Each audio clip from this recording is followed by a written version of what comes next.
Alright, email marketing. Email marketing is very simple. You've got a list. If you come over here to the email marketing tab, you've got a list of the available campaigns. All of the campaigns are set to active by default. We've just disabled a couple of them for demonstration purposes.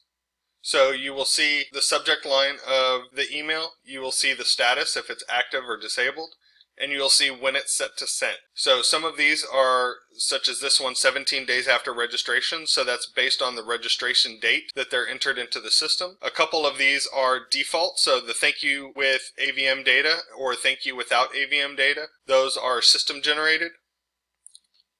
And then you have some based on the monthly email sent. You also have the ability up top to send a one-off email. This will email everybody in your database. Or you have the ability to add a new email into the drip system. So let's say that you've got one at 2 days and 5 days and you wanted to add one at day 3 or day 4, just click on add new email and set that up. With all of the emails that are in here, you have the ability to edit them.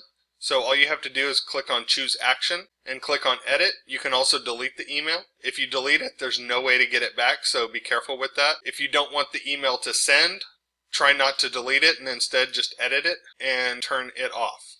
So up here you will see the subject line, you will see the email body, and you will also see when should this send, 17 days from registration. Again, you can select it as registration or based on the automated monthly email.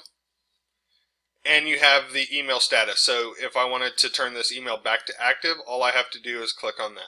You have a number of space holders here in the emails. So for instance, these are user generated placeholders. So if they entered their name when registering, you'll get the name. They obviously put their address, the city and the state and the zip code in there. So all of those you'll have access to. There's a couple in here that are only available if there's an automated value found on the property, and that's the price estimate, the low range and the high range, and the property URL. And then finally there's a price change placeholder and a random number placeholder. The price change placeholder will say increased, decreased, or no change, and that is based on the previous report. The random number will provide a random number between 2 and 5. So if you remember back on the contact form header, it said there are random number clients interested in buying a home in your neighborhood. So that random number would say there are 2 clients interested in buying, or there are 5 clients interested in buying. All of these placeholders will also work up in the subject line. So you could change this to say something like home value report for address, city, comma, state. And email marketing is as simple as that. Make sure you go down here and click on save email if you'd like to save it as is. And we do recommend that you go through each and every one of these, take a look at them, make sure they're formatted the way that you want them formatted, make sure that they sound like you, make sure that they sound like your business, maybe put some personality in them.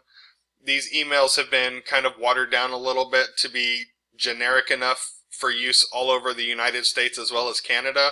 And so make sure that they sound like you, make sure that they sound like your area. That way you can start building that relationship with the client and hopefully turn them into a listing. And that's all there is to email marketing. Simple as that.